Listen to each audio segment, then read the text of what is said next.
Good evening and welcome to the Public Safety Subcommittee public hearing for the FY27 police budget.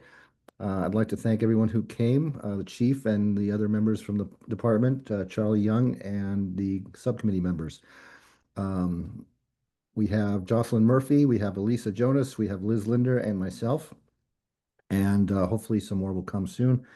Since this is a public hearing, what we'll do is we'll throw it to the police chief for any presentation she wants to give. Then open it up to the subcommittee for questions. We'll open it up to the public if there are any members of the public who want to speak. And then we'll deliberate and hopefully come to a vote within 12 hours.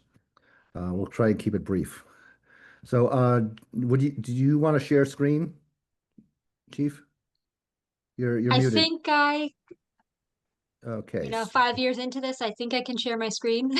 Okay, so you're a co-host now. I'm going to make Charlie Uh, a co-host as well. And Smart. so you're both co-hosts and take it away. Okay. Thank you.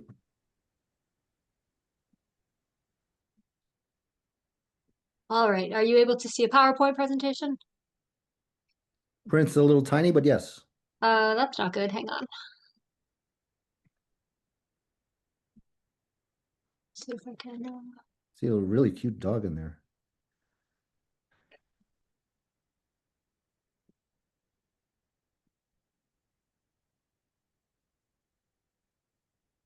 How about now?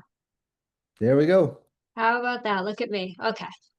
Um, so this presentation will look familiar. It's a similar format to what I did last year, and I apologize for that. I am working on reformatting it, but the information is what's important, and that is current. Joining me tonight is Liz Scott from our PSBO, and I appreciate Charlie being on as well to steer us back in the right direction if we go on course. So as I like to do, I like to start with our accomplishments. I know our year isn't over yet, but we've been up to some pretty good things, I think. Part of getting out of civil service means we were able to modernize recruitment, hiring, and promotional practices. This is the group of officers and sergeants who were recently promoted, 3 to the rank of lieutenant, 3 to the rank of sergeant. That was to fill some vacancies that came to us at the end of last year, either 2 through retirements, or sorry, 4 through retirements rather, and 2 because of a military deployment. We were able to secure new grant funding for improved mental health response. In plain speak, we were able to get money from DMH to hire a co-responder, a clinician that will ride in a police car on the evening shift with a police officer to respond in real time to mental health, behavioral health emergencies. And we were able to do some fleet modernization and facility improvements. We were able to once again purchase some new cruisers. We can talk about that, a little bit in a little bit more detail later on. Finalize the women's locker room renovation project. So that is, we have a new women's supervisor's locker room, a rehabbed officer's locker room, and a gender neutral space and a nursing space. Personnel, our staffing, continues to be a struggle. We are, depending on how you look at it, either -9 or -15 from where we would like to be. As you all know, this year for FY26, we were unfunded for 6 positions, not able to fill those 6 positions for funding reasons. And so I know, David Mark, you asked a little bit earlier about what would override versus not override look like, and we don't know exactly what it'll look like, but we are hoping that an override would allow us to fund those 6 positions, restore those that were put on hold last year. If we are talking about a strength of 134, we currently have 15 vacancies. We have an open authorization to hire for 9 of those currently, so we have 8 people who are in process of being hired, hopefully to start the academy in May. We have 2 officers who count on our roster, but they are out on long-term medical leave. One we don't expect will return, a second is unclear. We have 8 officers and 1 dispatcher who have obligations to the National Guard or reserves. We have 1 lieutenant, 1 officer, and 1 dispatcher who are currently deployed for at least a year. We have 2 additional officers who we know will retire before June or June 30th, and another 2 who are eligible to retire with a full pension as of this date. We have an additional officer who, because he will turn 65, has to retire no later than November. So here's where those vacancies are currently, and this is a management decision. But out of the 15 openings, 10 of those are in the patrol division, and the 2 that are out on long-term leave are also in the patrol division. So that's, sorry, 10 are in the patrol division, plus the 2 that are out on leave. We have 2 out from community service and 1 out from the detective division. Those are just the positions that we're choosing not to fill. That's where they're allocated. This is what crime looked like in calendar year 25. Overall, it is down. We saw a small increase in the amount of assaults that we responded to, but overall crime is down slightly and pretty consistent with years past.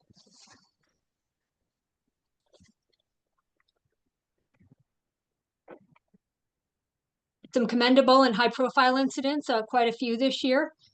And this is where, feedback is appreciated. I had considered putting in some body cam footage from this case that happened in July, where an officer responded to a party who was suicidal. Shortly after our arrival, that individual made attempts to jump off a balcony. Our officer was able to grab them, pull them back.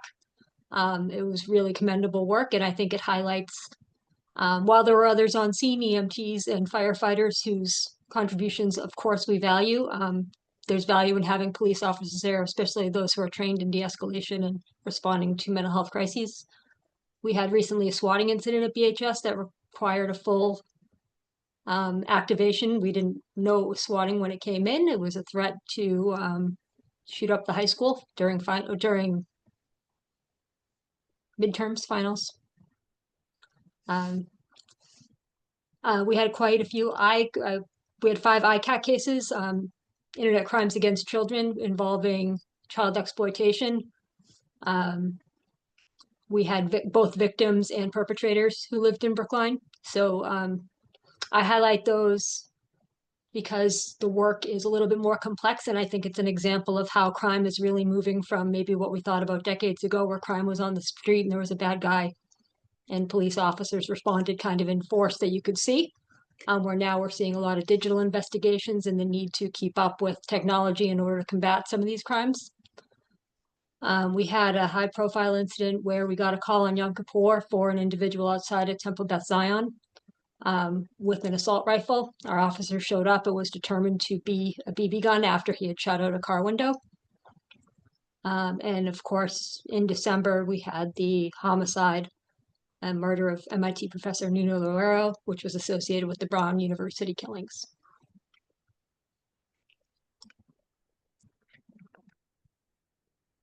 Revenue last year. Our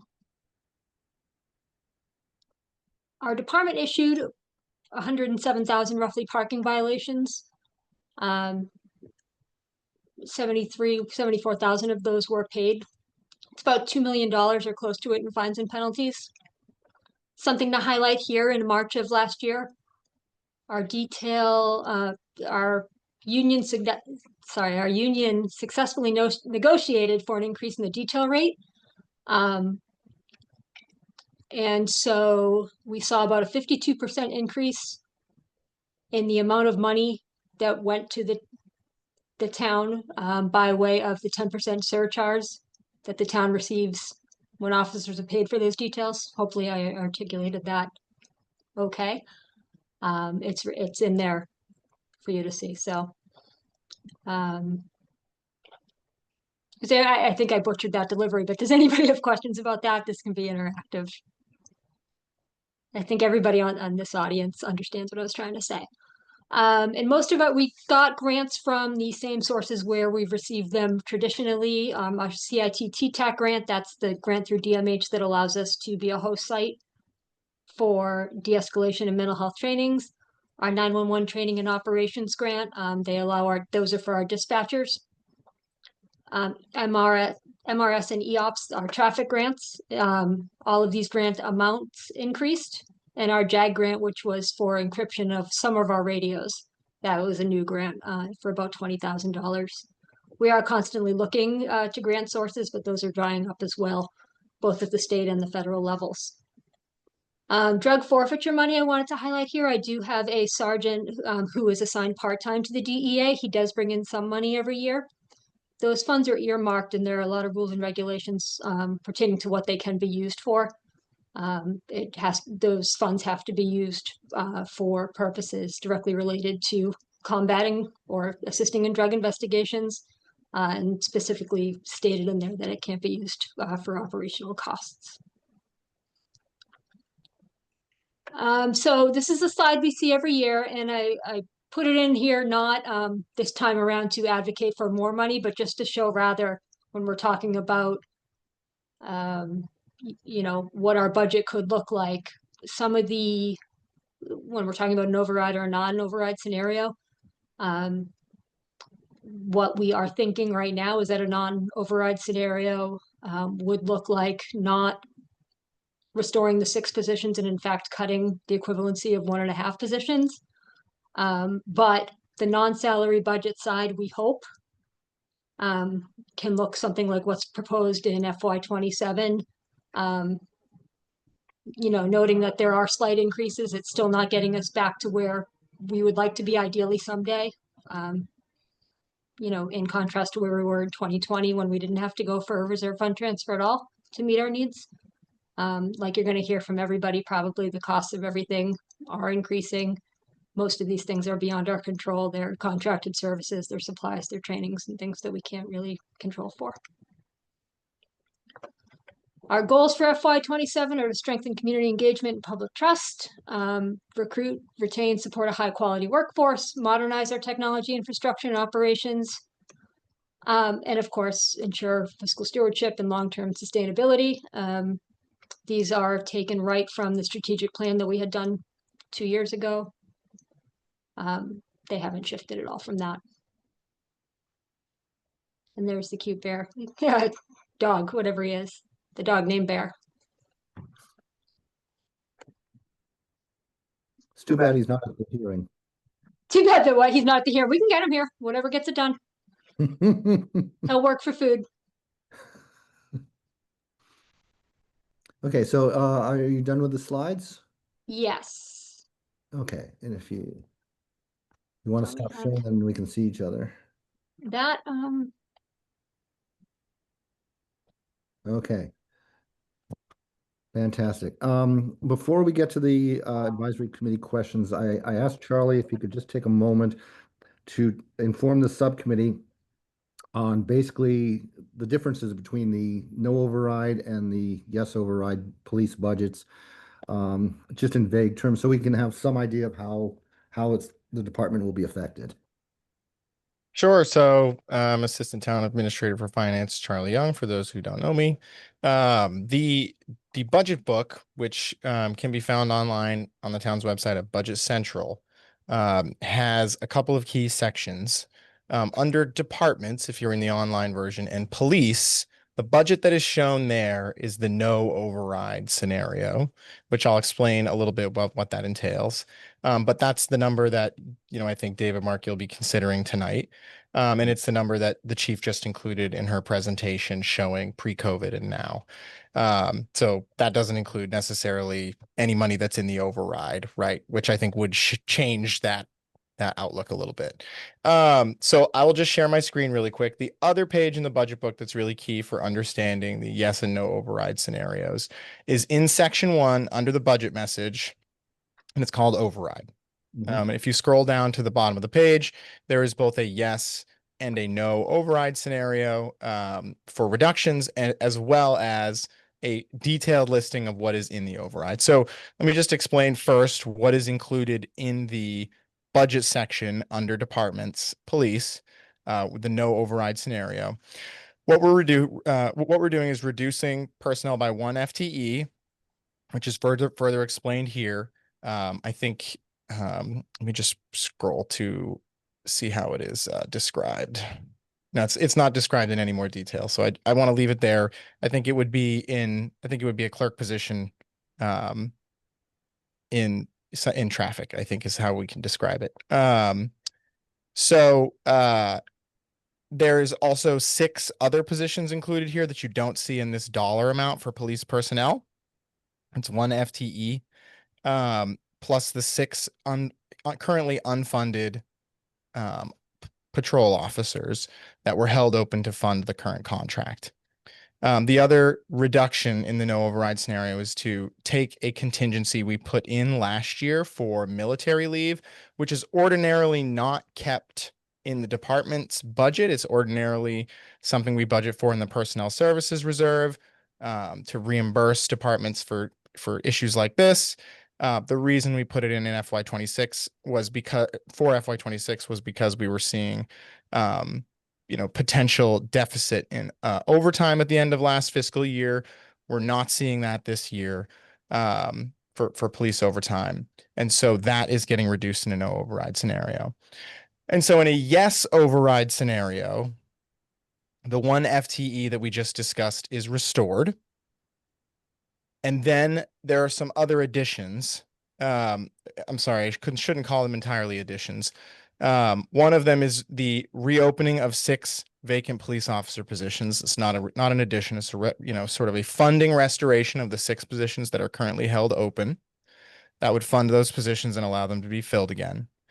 And $300,000 for upgrading things like the records management software Larimore, for bringing the deputy superintendents in sort of up in line with the increases that the recent contract gave to the bargaining unit, and overall taking care of some of the underfunding, some more of the underfunding that we've seen since pre-COVID.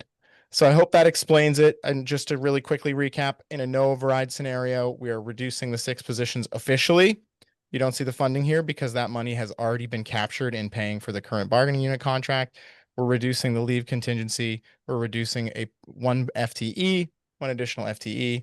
And then in a yes override scenario, we're restoring the 1 FTE, the 6 officers, and adding $300,000 to basically fund what we see as these needed police operations. So with that, we'll turn it back over to the committee for any questions. And again, that yes override scenario is not an official, there is no ballot question at this point. The select board has not taken a vote to put an override question on the ballot. The expenditures and revenue study committee is putting together a report that may take a different tack on the yes override scenario.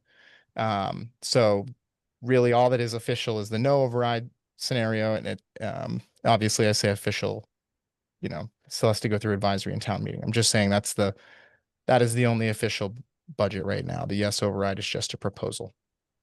That was incredibly helpful, Charlie. Thank you so much. All right, let's open it up to both the public and the subcommittee. Any questions?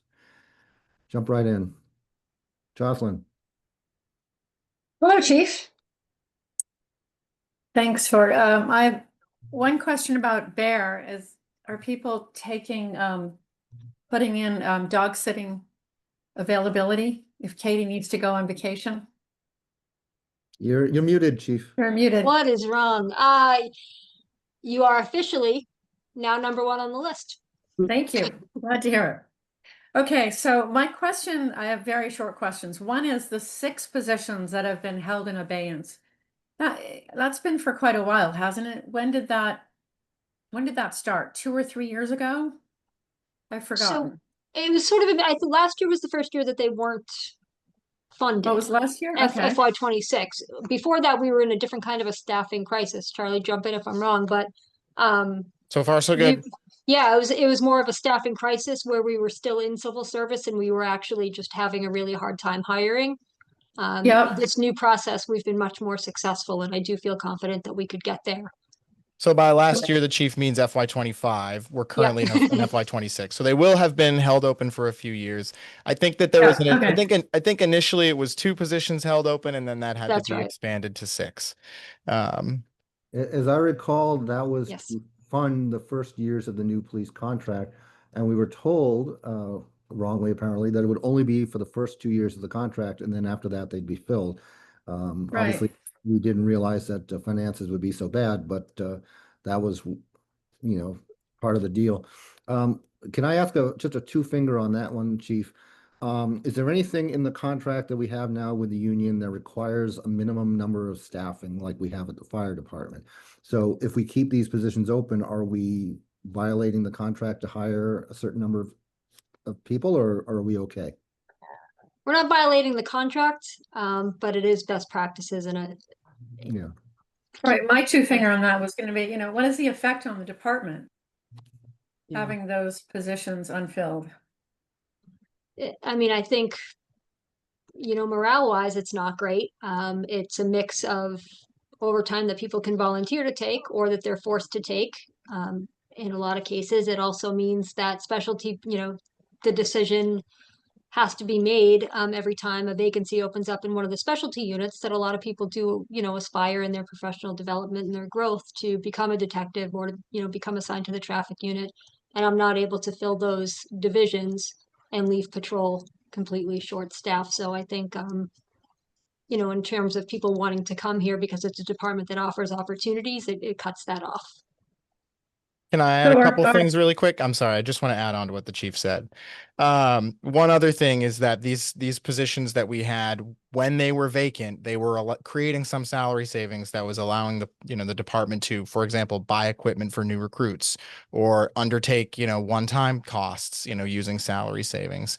And the other thing is we had a substantial overtime deficit last year, and in order to correct for that this year, we had to, the chief had to do things like reduce the amount of overtime available for community service work, for community relations, for community relations work. And so those are two other impacts, right? There's operational impacts, and there's just flexibility and adaptability that is lost by having the positions unfunded as well. Yeah. Thank you, Charlie. What that looked like is, for example, the teen center basketball program that we've been running between the community service officers and some of our youth, we had to cut that.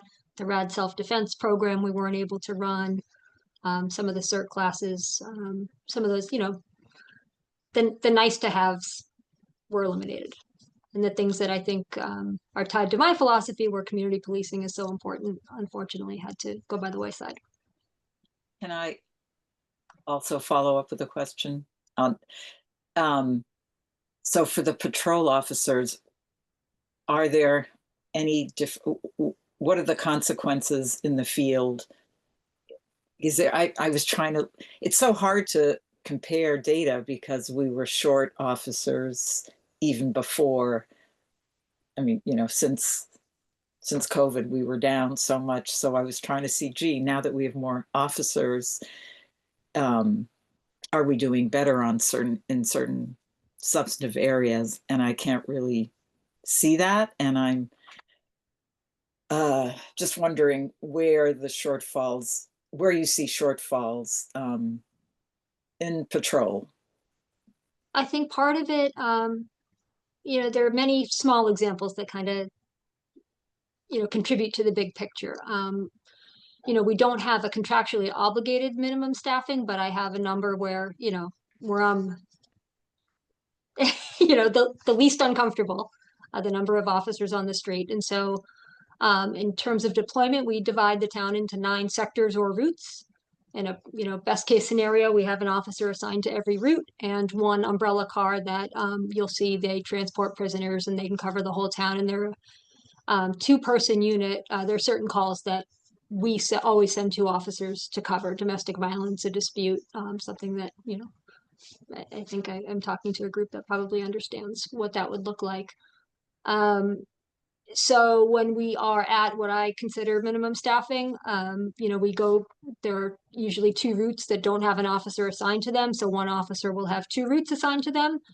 In South Brookline, depending on the time of day, that can mean a longer response time. For example, if somebody has to get from, the high school up to Hancock Village at any time between 3 and 7 o'clock at night, the response time can be pretty long, even with lights and sirens. I worry about officer safety when our numbers go low. And can I I think just- yeah, is that Sorry, I helpful? was just wondering, go with the first part of having slower response time. Do you have any actual data on what the response time is and what it should be? And also, do you know of any consequences that actually occurred because officers arrived later? I'm just trying to, Nothing, yeah, nothing that I've quantified so far. And part of that is because I've been unwilling to go lower than a certain number, and so sometimes that does mean forcing officers. And it's sort of a gamble. Do you force somebody sometimes to stay 24 hours? Is that less safe than having no coverage at all?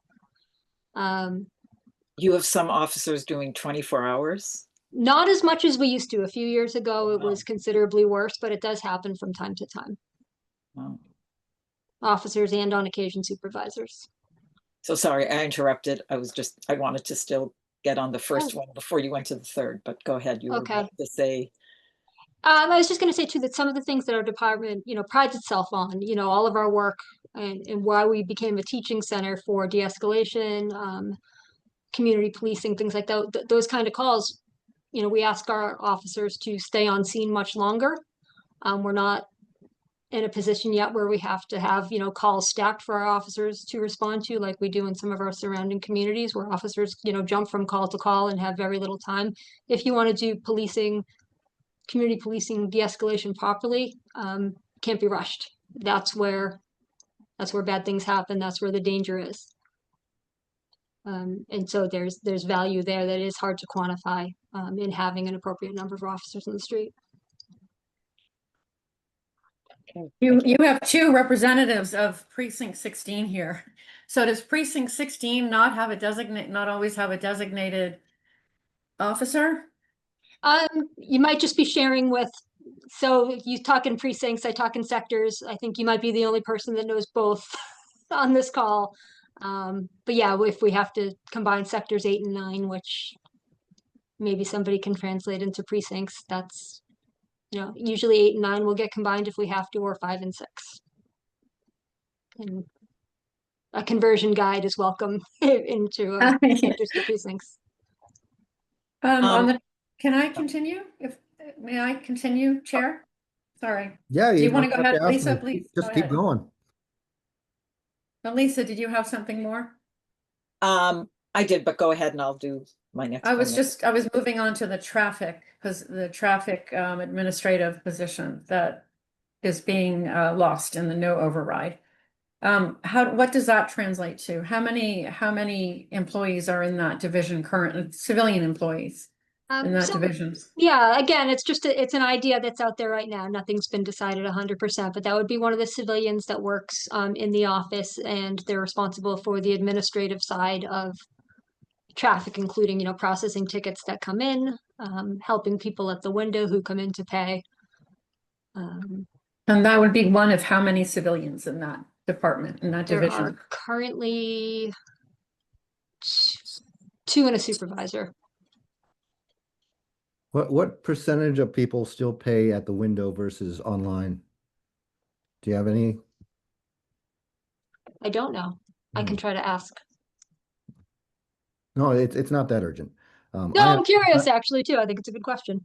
I got a ticket and then I lost it, and I lost my ability to appeal, and I can't pay it until I find it. It's in the house somewhere, but I promise you on the record I will pay it as soon as I find it. All right. I hope this is recording, right? Yes, it's Okay. being recorded. Thanks, Chief. That's all I have. Okay, You have a question. Liz. I was curious about, you talked about cyber types of activity and how that's increasing, potentially implying that the crime that we're used to, quote unquote, is maybe decreasing as cyber. Is that, I guess I'm curious a little bit more about that, and what role, does the department play? Who plays the role in like helping mitigate cyber activity, and how? Typically, what that could look like, it depends on the type of financial scam.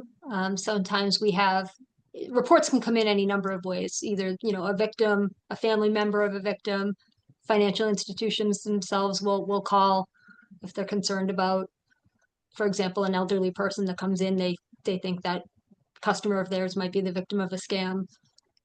We get calls for, when people are extorted online, typically sexting type extortion cases where they unfortunately get in too far, and then they'll come to us, to report. So we have, in most cases, the uniform officer will take an initial report and then refer it to detectives. We're lucky right now, we have one detective who is assigned to the FBI cybercrime. I will mess up the letters and what they stand for, the regional RCFL, the crime lab, the FBI cybercrime lab, which means our cases get prioritized. So do we that play is- any role? I guess I'm wondering what the economics of it look like a little bit. Like, who are the, how does that work? It's typically, when you think about what detective work looked like when I started here, and there were computers, I'm not that old, but we were going out and processing car brakes, and, people's houses got broken into, we were dusting for fingerprints and things like that. And now it requires, I think, a much more complicated skill set, being able to, download, cell phone records, computer records, even being able to search for USB drives, because I think, as most people know, they can be disguised as anything. We borrowed a dog from Somerville the other day that was specifically trained to sniff for digital, devices where digital evidence is stored. It's wild. Are you kidding? A dog can sense? A dog. Oh, and he was so cute. She was so cute.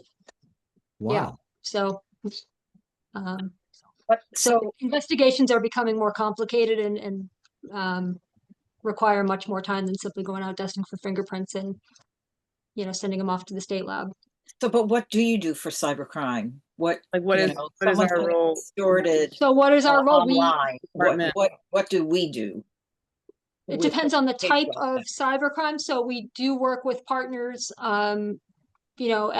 in the municipal and federal level. Having that resource at the FBI crime lab is helpful if we have actual, hard drives, USB drives, things that need to be processed. By having somebody there, he assists in other municipalities in their cases, but it gets ours prioritized. We also get intel from contributing partners, regarding the types of scams that people are seeing. So we have a little bit of a heads up, and we're able to do some public education when we know something is kind of coming down the pike. Some of the, Sergeant Rob, if you follow him on our socials, we'll talk about, the grandparent scam, or, some of the popular ways that criminals are working to defraud our community members.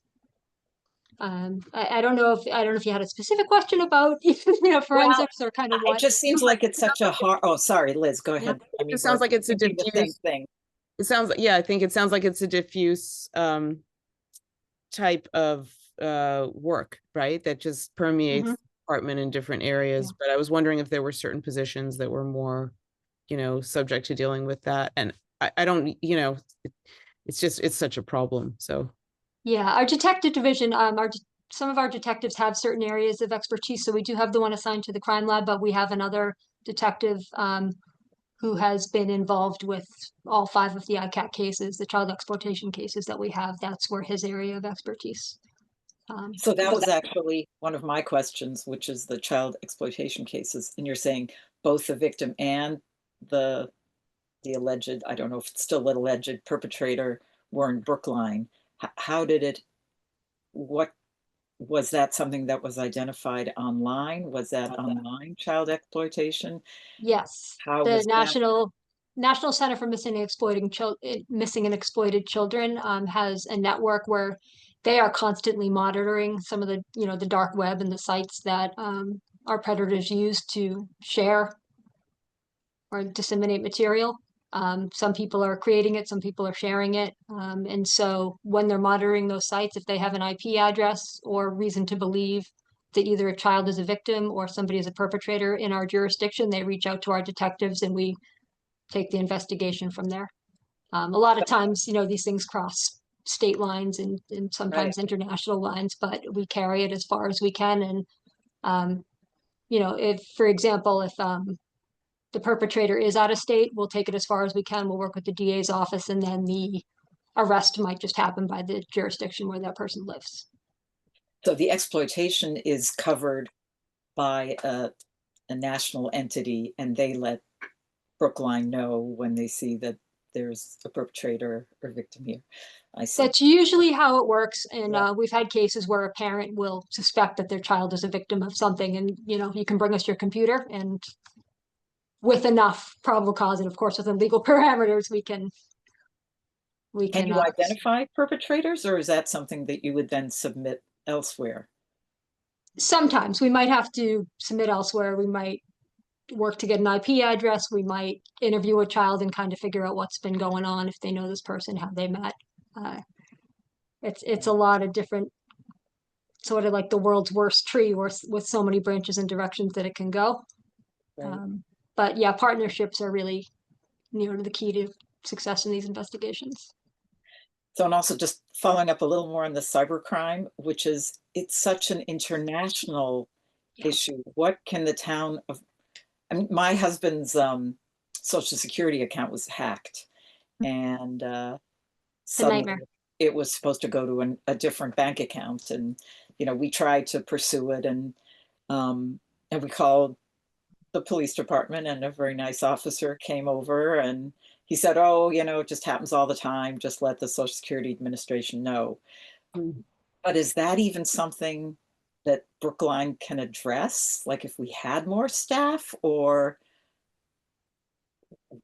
The timeliness, probably, these investigations do take a long time, and it's frustrating if you're a victim to have to wait 6 or 8 weeks to hear back from a detective, or hopefully not longer. But the more people we can assign to the detective bureau, the less cases each detective has. But are those even something that we could do if we had? Sometimes that? It depends. We can work on sometimes trying to figure out if it's somebody local that had access to your Social Security number, which happens sometimes with healthcare aides and things like that, where there is still fraud and it's done online, but it's actually a local crime. Or sometimes your information just ends up on the dark web, and that's something overseas that we do nothing except report to Interpol that it's happened, and we're sort of out of it from there. So I feel like an attorney, and I am not, but a lot of these answers are, it depends. Right. Yeah. Yep. I think too, sometimes your officers may refer victims to the FBI cybercrime. Right. And that's the nice thing about Okay. having somebody there, is that we don't really have, it's not just a cold referral. We can call Detective Kajita, and it's still our case, and he's doing the processing. I have one more question, but I'm certainly happy to wait if someone else has. Go ahead. I just missed the link to the detective at the FBI. Remind me, you said it quickly and I just didn't retain it originally. Detective Kajita. And who is what is the link?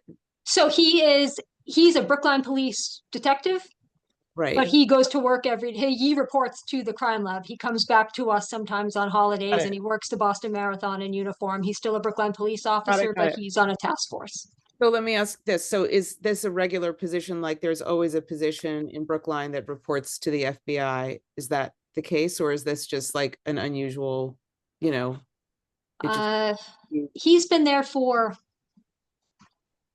Mike, help me out. I would guess about 4 years. I can find out for sure. I have no intention of pulling him back. I think he's very valuable to our department being in that role. Right. But if something in the world happened and he wasn't able to fulfill that role, would somebody else step into that role? Or is that, I guess. And like he as an individual, like if he gets promoted to the rank of sergeant, he comes back and he's a Brookline police sergeant, and we would consider whether or not we had somebody, that was willing and qualified to do that kind of work.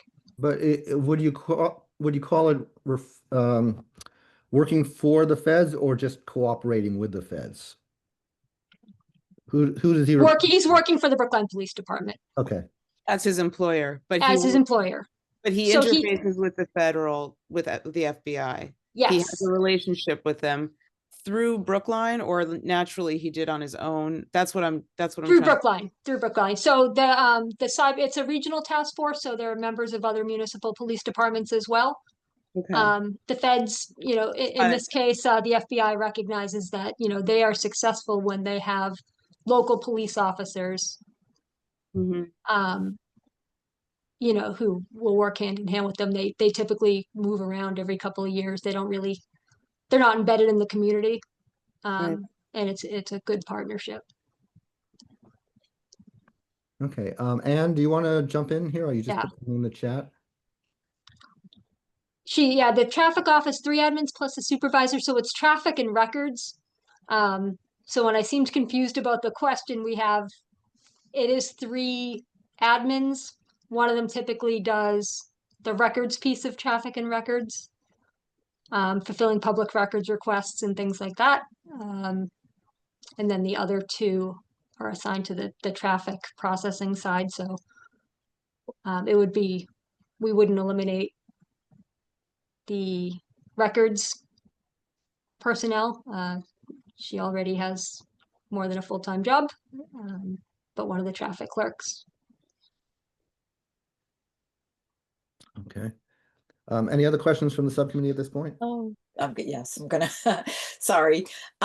So I'm looking at the detective division kind of performance indicators from the last year, and I can't find this time cases that were cleared. Oh, And is that, I mean, I think we used to have that, and I don't Okay. see it.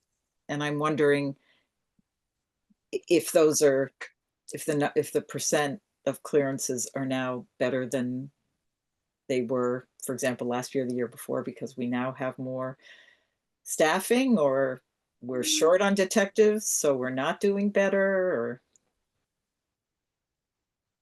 give me a few minutes and I can check my other reports to see. My recollection is that it was roughly the same clearance rate, maybe slightly higher.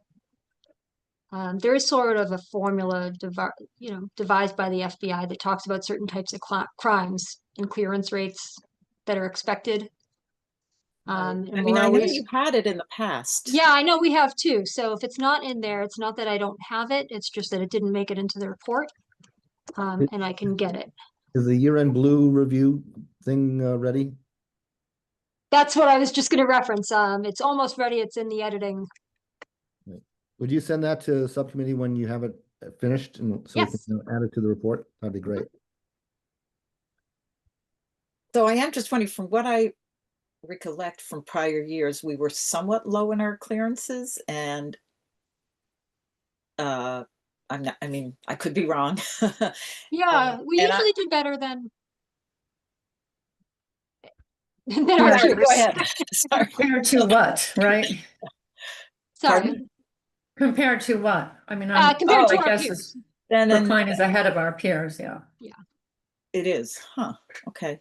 And do you think, are there roadblocks to getting the statistics up? Is there, if we had more detectives, is it, if we had another detective, what do we think would happen? 'Cause I right don't now think we're- you're going We're to still see any. understaffed, right? Yeah, Still don't- yeah.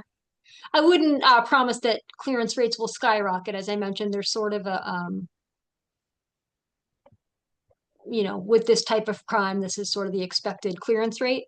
And ours is usually better than expected, better than our peers.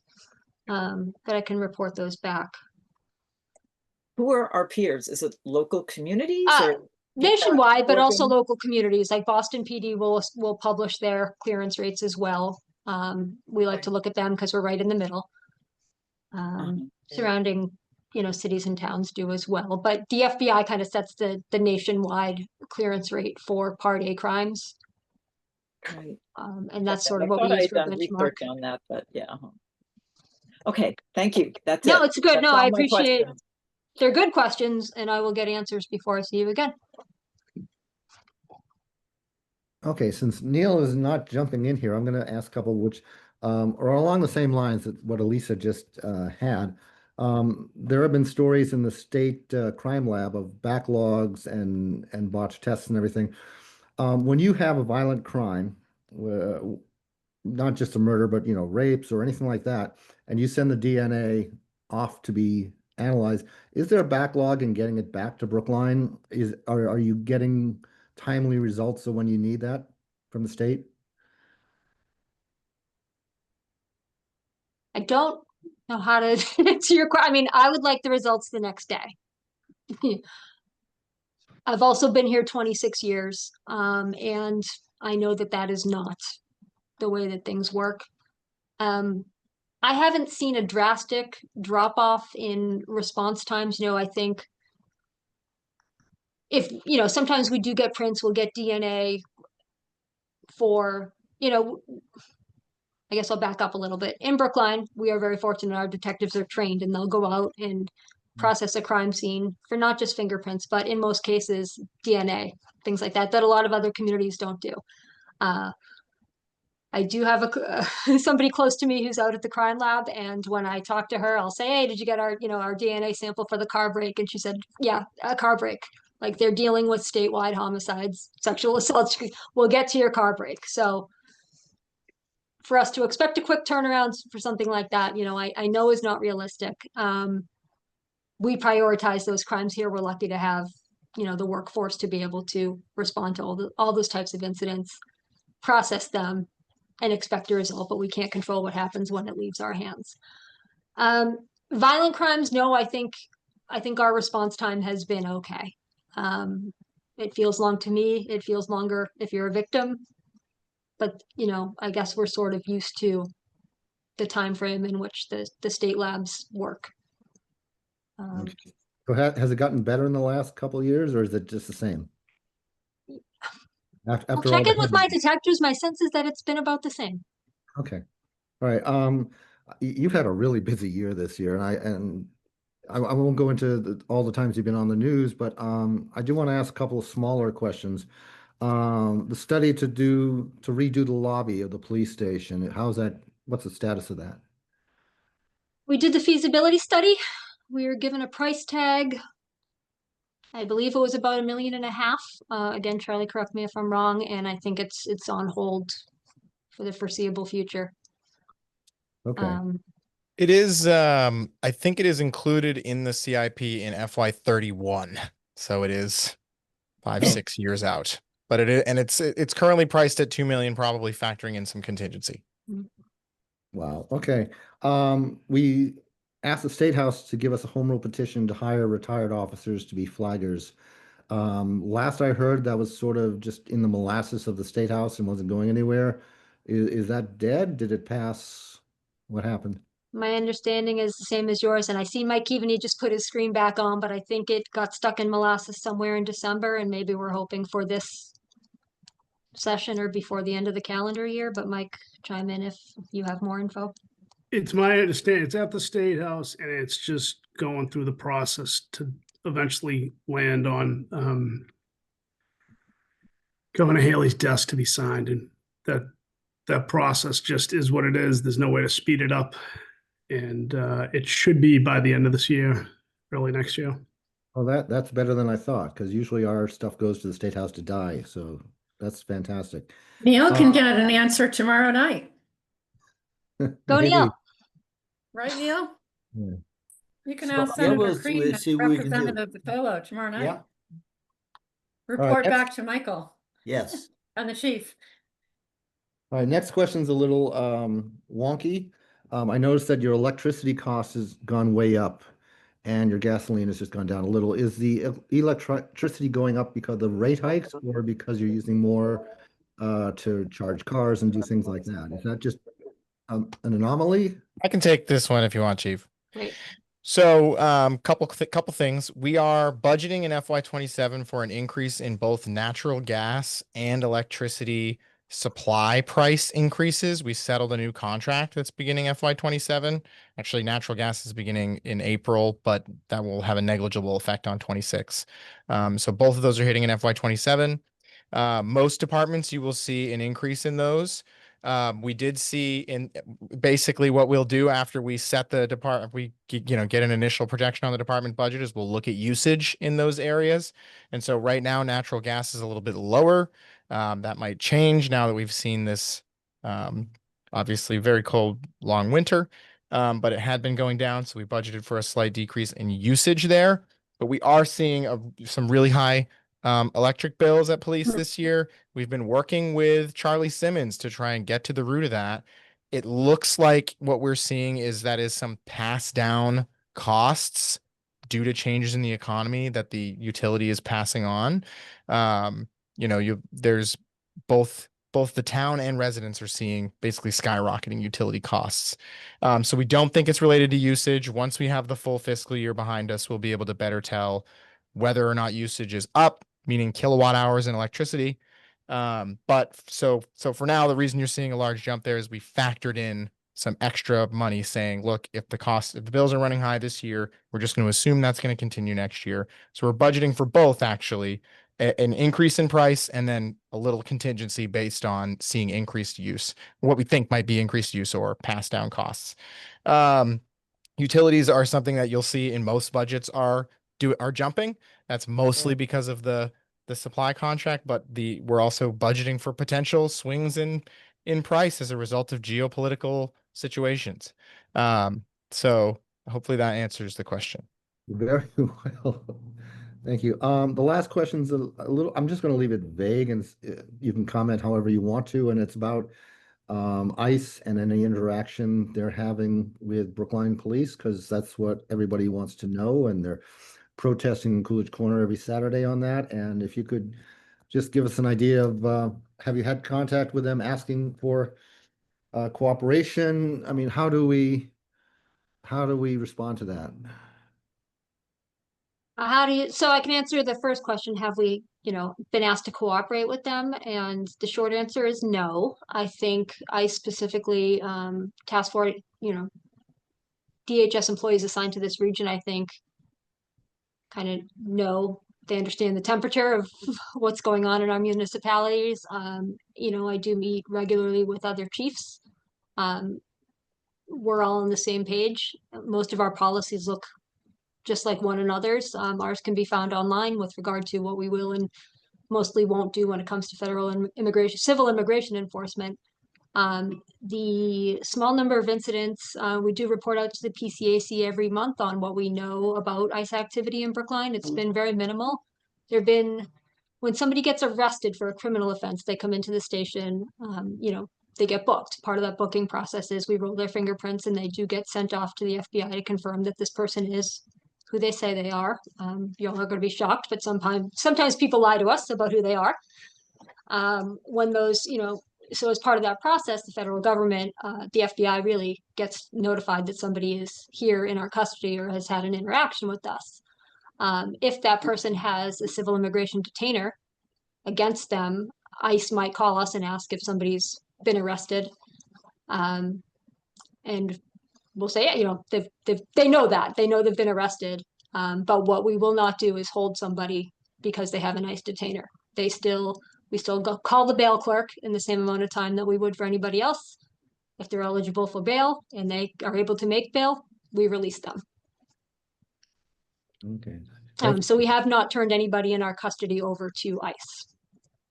There have been cases where somebody's released and ICE is, waiting outside, or they go over to court and take somebody into custody from there. Okay, thank you. Neil, do you have any questions? No, I'm happy. Really? Yes. You've never gone to an AC meeting without asking questions, especially a subcom meeting. I'd have to test that theory, but I'm not watching all the videos. Ready for David, Mark? Sorry? Are you ready for a motion? Well, I don't know. We've only been at this 1 hour. We scheduled it for 2. It's rather confusing to be so efficient with our committee. Is there anybody on the call from the police department who would like to say anything? Or the public? I don't think so. Yeah. Nobody? Seriously? We're done in 1 hour? Yes, let's do it. I'll make the Okay. motion. I'll just say, David Burke, I'd like to thank the chief and Liz Scott, who's on the call in the Public Safety Business Office, for a great deal of collaboration with us on the 6th floor to right-size their budget. I know that there's still some gaps, but I feel good about the progress we've made. So thank you, Chief. So Thank Charlie, you. what is the final number? The number. Oh, you're doing me the honors. Oh, yeah. Go ahead. It is $22,237,680. Who wants to move that? Yeah, so before we do that, thank you very much, because I have to Oh. say something, right? Is this a And question? we have a whole hour, so I did my best. I apologize. I apologize. I think many of you know Brookline PAX and some of its allies have been standing out of Coolidge Corner every Saturday since April. I've not, but at least one of the organizations is in pretty good contact and communications with the department. The cooperation is outstanding. We do our best to keep the crosswalks, clear and so on. But it's just been, it's been helpful. It's been supportive. It's been friendly. It's been cooperative. I need the thesaurus. It's not, I've not been the contact. One of the seniors has been. But even when we had on No Kings the last time, we had a lot of people in Coolidge Corner, and it was superbly peaceful at all levels, and including support from the department, which is much appreciated. It's community policing, and it worked out. Thank you for saying that. You're welcome. And another belated congratulations to Paul Campbell. I was Oh, right, yeah. but I just, for the record. So I'll move the number that Charlie just gave. And can I get a second? Second. Okay, we have to do a roll call. Oh, we're gonna need a second vote, by the way. So on this first one, Jocelyn, I'm sorry? Oh, yes. how are you voting? You're voting yes? Yes. Okay, Neil, Yes. Yes. Liz, Yes. Lisa, Yes. and I'll vote yes as well, so it's unanimous. Charlie, can you give us the yes override number? So if the override passes, we'll have a vote on that. Sure. I wasn't sure how we were handling that, how advisory was handling This is that. what we've done in the past. We voted both numbers. Understood. We don't have the numbers We final. don't have so I a wasn't- number yet, David Mark. Yeah, They- so I like wasn't around sure the if we were going to do that. If you want to take the vote, I can try to give you the number, but it's actually not necessarily set in stone yet. Okay, I guess there's nothing to vote on. Well, I don't know how the other subcommittees are handling it. I'm not sure. Was there any guidance from Dennis or Harry on this? Nope, this is our first budget hearing, and Understood. in the past, we've had the numbers and we've just said if it, well, yes. I know it's a little confusing in that sense that we don't have the override budget number yet.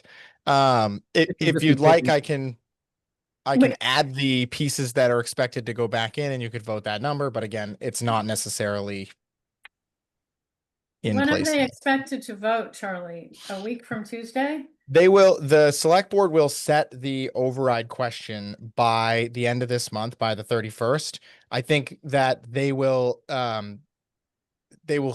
receive the ENRC's proposal by their meeting on the 17th. So it's the 17th, 24th, or the 31st will be the meeting where they end up voting the override question if they're going to vote one, putting one on the ballot.